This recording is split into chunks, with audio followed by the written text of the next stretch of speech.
Ganda bange mbalamusizaako nnyo mwenna abagoberera abasubscribinga n'abatwagala Spike News Uganda nga bulijjo. Twebaza abasubscribing tugenda kulekerawo kubeebaza. Gwe wenna asharinga oli w'amaanyi nnyo mu kino ekintu. Kakati ekintu kyamadde njagala okwogerako, omanyi bantu bangi bazze bagamba Spike News, Spike ng'ekintu kino tonakyogerako. Ekyani ekya Kaahwa Ivan mukozi wa UBC. Ekintu ekyo oba ekintu kino baganda bange nze ngenda kyogerako mu ngeri bbiri. Ku side ya Ivan nga ye ni Prime Minister. Kati njagala kusooka ku side ya Ivan, njagala mumpulirize bulungi. This is Spike News. Njagala mumpulirize bulungi. Don't judge me and I'm not judging anybody. Terwabadde olwo kweno video eri mu kutrendinga, simanyi ebigambo bimpweddeko. Omukyala Prime Minister yayogedde n'amaliriza nagwa mu ntebbe. Okitegeera tetufuddeeyo oba ntebbe yabadde ki oba yabadde ki. Omukyala yabadde ku nsonga eno ey'amafuta eri mu ggwanga. Ejjukira oba okulembeze bwe tulimu, okulembeze buli iligo. Kikisookera ddala. Ekintu ekyokubiri, abantu abatukulembera bo mu nda yaabwe balina engeri gye batulabamu ate eyo endala. Kulinga gwe bw'otunuulira enkoko zo nga ziryawo mu luggya. That is abantu abatukulembera. Kati ate n'abakulembera ate abatukulembera ate bo balina kifaananyi kirala. Are you trying to understand? Huh? So is the situation. Kati bano abandi ono omukyala Nabanja bakozesa bakozese. Oli ali mu kubakozesa kuyisaawo bibye nteekewaani anaakola komedi. Kubanga jjukira originally mu kubalonda omusajja yayimira n'agamba ate nga sinatuuka naku Nabanja yali ejjinja eyo mu campaign n'agamba nze ne bwe mundeetera eyeebaka kasa ekiseera ky'okulonda NRM awanika omukono. That is statement bwetyo erina amakulu mangi. Lwakuba ffe munanga Bana Uganda we don't analyze statements. Tetwagala kutwala budde kuwuliriza, twagala kububuka obubu like that. But omusajja yakyogera. Kati ate n'atuuka ne ku bakulembeze baffe bo ne bayimira ne bagamba, omu yagambako one time nti nze mundeke mpisaawo mulaalo wange. Oyo bebiwulira. Wabaawo omulala eyagamba nti nze President Museveni mulabanga Katonda wange. Ebyo namubiraba. Naye wabaawo era omu yagamba nti twebaza Katonda. I know yagamba twebaza President Museveni okutuwa obulamu. Ebyo namubiwulira.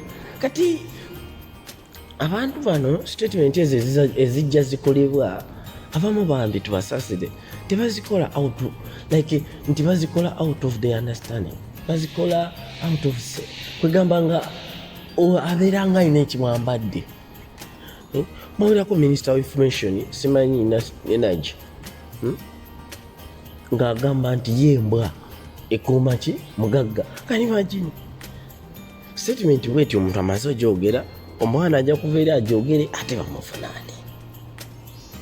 Okitegeera mulaba ebigenda mu maaso ku social media ennaku zino. Ensi yaffe tekyalimu nsa. Omuntu mukulu nayogera egambo erisinga ekizimbe, egambo etayisika yadde mu kamwa. Olumula n'ogamba ye Mukama Uganda twabaki. Okitegeera.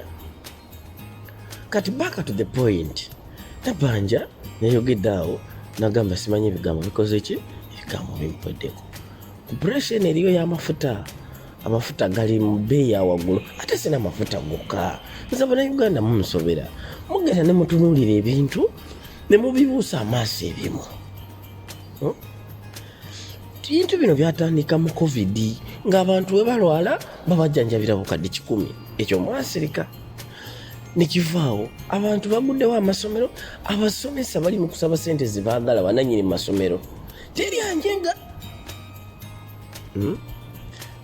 kati kituse ku mafuta ya trying to show concern akitegeera the extent nti kati prime minister mbu she instructed the minister of energy Nabanja okukinonyerezaako ate bimeka bye banonyerezaako era tufuna report ki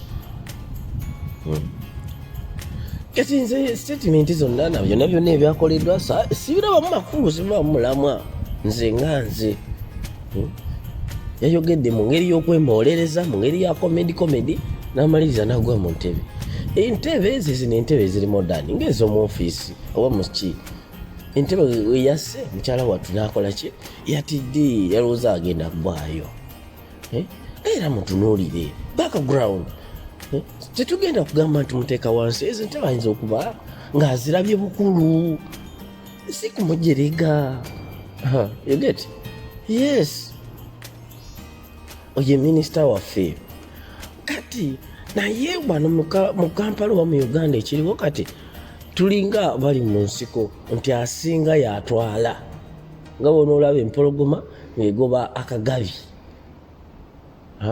nosanga kapa nga nayo yeefunyiridde ku mmese nosanga emmese nga nayo egoba ekiyenje nosanga ekiyenje nga nakyo kigoba enswa nosanga enswa nga naye egoba akawuka akatini you get it. That's the situation where we are. Nti oli kasita awulira nti nawe akusinga naye kati kandiragire kuwona amaanyi okitegeera ye Nabanja kati yagenza okulaba alabamu ekinamukolera amawulire kwegamba ekinajjawo ekiswalo kiri kigenda okubiika abantu amaaso ku kintu ekiri mu kutambula ku mitimbagano kati kambikewo kino nefuula akoleze kyeki amukutte oba amusibye bamugobye ku mulimu bamuyimiriza ate asibwe gusooka abantu baziba bakola bwe batyo lwakuba Bana Uganda twerabire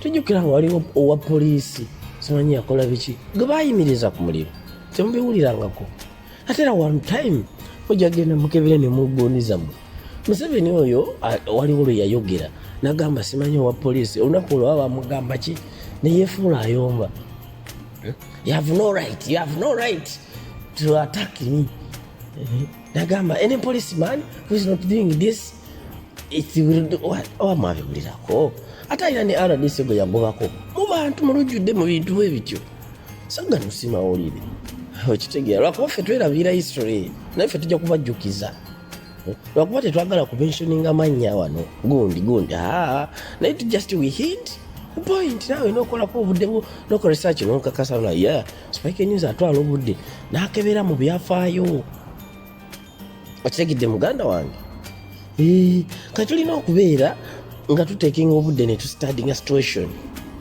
kati wakati mu Nabanja okusiba ono oba okumulemesa omulimu kubeera yagambye ajja kumugulako n'omusango nti ne gurupu yonna yabaddewo which is okay ku side ya Ivan Kaahwa wobanga kituufu okudala kwoli okola ku UBC oyinza okuba nga oludde mu mawulire ethics za mawulire oba eza journalism ziri zitya tetugenda agamba nti kyewakoze tokimanyi bannange it is true nze siwagira Nabanja kulemesa muntu ono okukola oba kumusiba no naye ethics za mawulire ziri ki bannange ebintu bingi bibeerawo mabega wa kamera bingi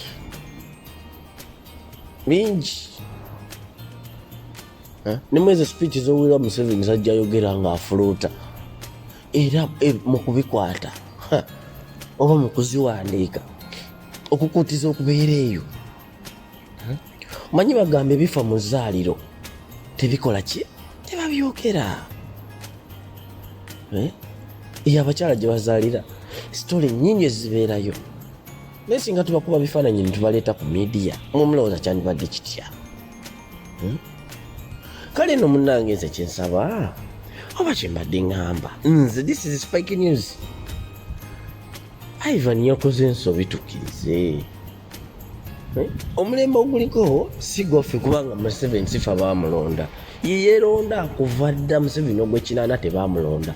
N'agenda awamba ensi yaffe n'agituusa wagituusiza. Byonna byonna byakola biri illegal, biri illegitimate. Ekitegeera?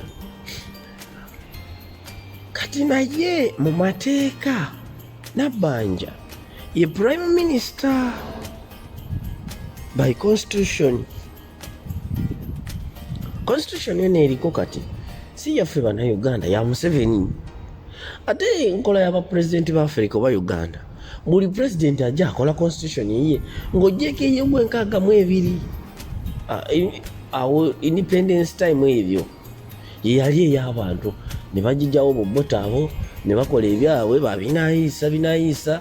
Kati ne Museveni yakoze ye ya 95 eyo constitution ye. Naye mu mateeka omukulembeze abeera mukulembeze. Ne Bayibuli ekyogerako tuwa abakulu ekitiibwa. N'abazadde batugamba abazadde nti bazadde baabwe ekitiibwa ennaku zo zibeere nnyingi mu nsi. Ivan yakoze ensobi. Ekyo ekintu kyabadde kyangu okukyeditinga. Yandisigaza ebintu bye n'abesharingirako bakyaliibe mu mpolampola. Naye kyabadde too obvious.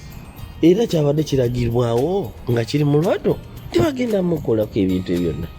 Era omukyala wagamba nti like yamuswaziza still gumusinga. Era kimenya n'amateeka agaba n'amawulire okubeera nti wakoze ekintu kifaanaganako bwe kityo. Zinabanga Ivan yakoze ensobi. Njagala okyetegereze nti gwe taatawo n'akola ensobi nga muli awo mu ddiiro. What do you do? Ofayo n'omwabya oba n'omwanika mu lujjudde oba mu bantu. So tulina okwebeereramu. Nze kyeŋŋamba tugende mpolampola ebintu bino tuyige kiki kyeteekeddwa okola. Kati nga Spike News tetugenda kusigala nga tubeera kwegamba ku issues. Kitegeera ebintu bino ebimu biteekebwawo as diversion. Omanyi kati omulembe gwe tulimu ng'oguno omulembe gw'ono omusajja ali mu kutufuga mu butategeera, atufudde abatategeera. Buli ekigwawo akiteekinga nga advantage n'agifuula diversion n'ejjula ku social media ne tubeera ku ekyo. Kitegeera kati nze nkuteesa okwange nga Spike ndabanga ekintu ekyo twandibadde nga tatukiwanya obudde. Kiba kiswaza sayidi zonna. Nkugambye kulinga bw'onoosanga bazadde bo nga balwana n'oteekinga side. Nogamba nga wenda abaana abasinga kiswaza sayidi zonna. Kiswaza gwe, kiswaza muzadde wo, kikola ki? Kiweebula ekitiibwa. Ivan kyeyakoze kimuswaza ye nga mu mawulire. Kirina etteeka mu mawulire. Ethics. Kyengamba